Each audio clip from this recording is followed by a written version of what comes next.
It's Laura Eubanks of Design for Serenity, and it's day, in, where are we? Santee, sorry, yes. Day 2 in Santee, and oh my, you guys, um, just incredible progress. Absolutely incredible progress. Can't hardly even believe it. We are really at the point now where we can start making some actual design decisions. The first step was to get the bones in, get the big 15-gallon stuff in, and then start working on some of the 5-gallon stuff. We had Bart come from KRC and stage out my COPS O boulders, and I'm loving this. So I decided I'm going to do an arborescent swath through here.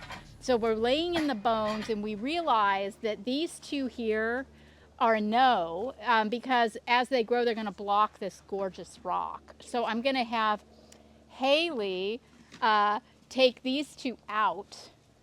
It's going to look much better. And am I going to go a little thicker in here? A little, but these grow like weeds. They literally are weeds. So I don't want to go too hard. And because I have so many, I'm thinking that we'll take the arborescence all the way through and pretty much meet up with the yucca over there at the corner. So we'll have a continuous, uninterrupted swath O arborescence.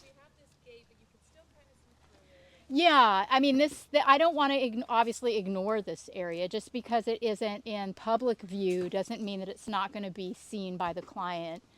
And it's just always important to me to make sure that the installations look good from every perspective.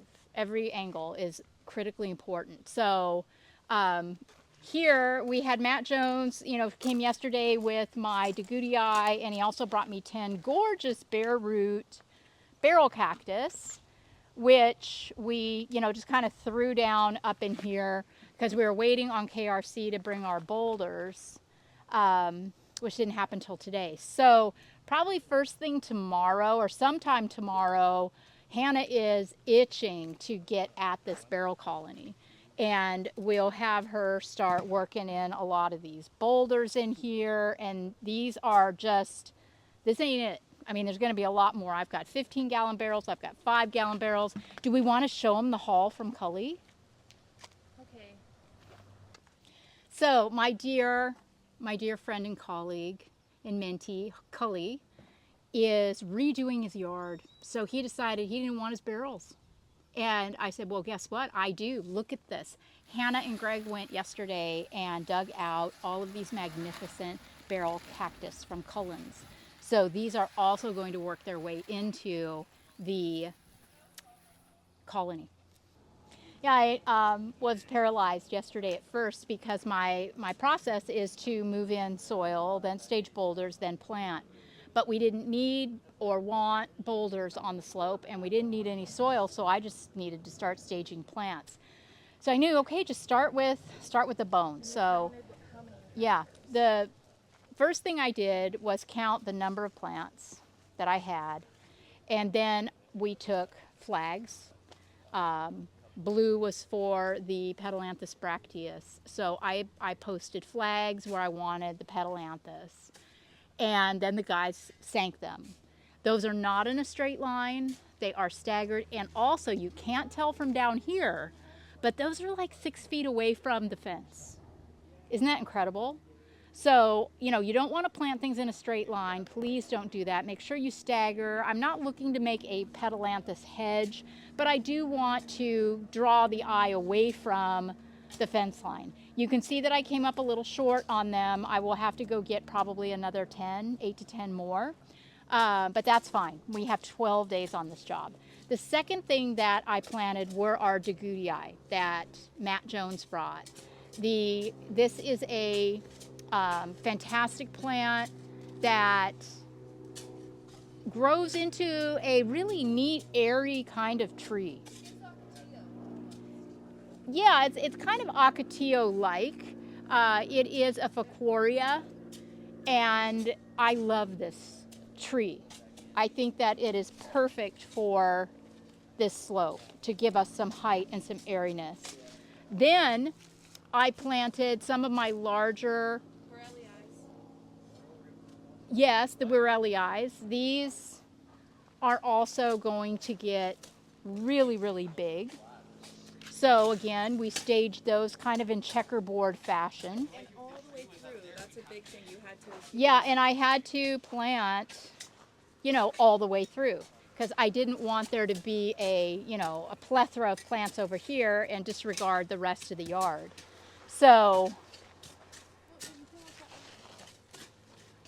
yeah, so running them all the way through the 5,000 square feet was really, really important. And after I did the Wirelii, then we did a lot of the larger, or what will be larger agave. We have Titanota, we have Celsius, we have, oh my gosh, another variety, but ones that are going to get real big.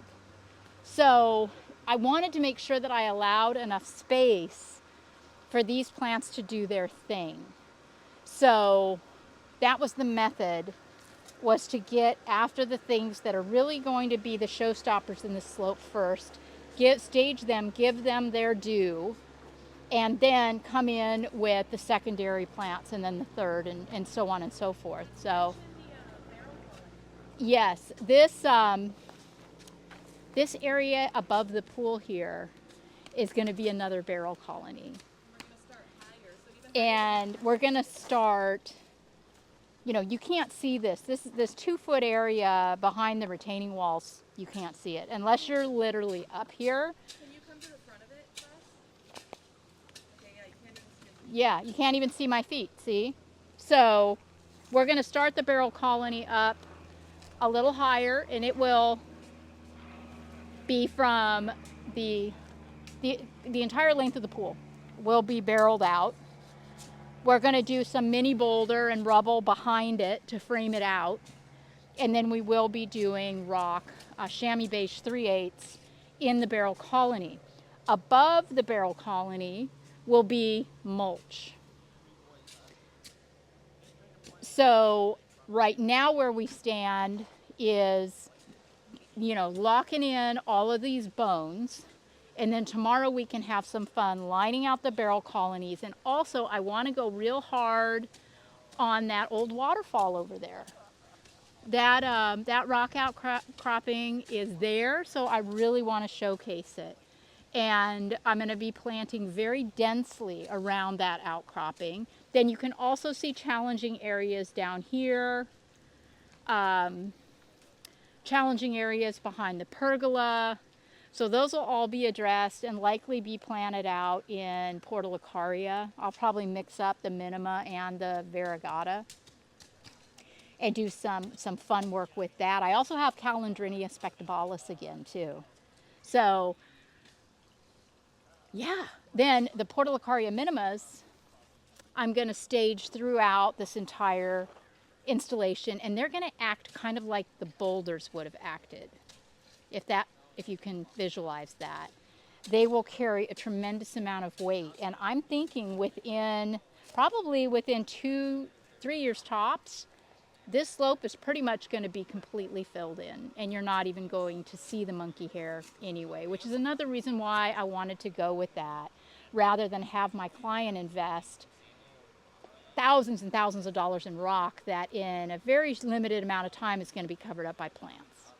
So after all this planting, we've got to come in and irrigate too. But the beauty of working with the irrigation up here is we don't have to bury the lines as hard because the monkey hair mulch is kind of porous and fluffy. So it's not going to be seen. So that's a huge win too, because the guys are working so hard. Slopes are tough, very, very labor intensive. But wow, we're also doing lights up here. So Greg's going to figure out where he wants his lights. And yeah, there's just a million little details, of course, to consider and troubleshooting to do, but that's all part of the fun, and we'll, one day at a time, right? We'll get there when we get there. But for now, we are just absolutely thrilled with the progress. Thank you guys so much for following. Thank you for going and buying your Flora Bright Burgeon and Ball pruners. These seriously are impressive. And you can go to coronatools.com and get yourself a pair of these, and maybe even enter a contest to win an entire set of Flora Bright tools if you're super lucky. So yeah, until tomorrow, I hope that you guys will be able to get out in your gardens and make some magic too. See you later. Bye.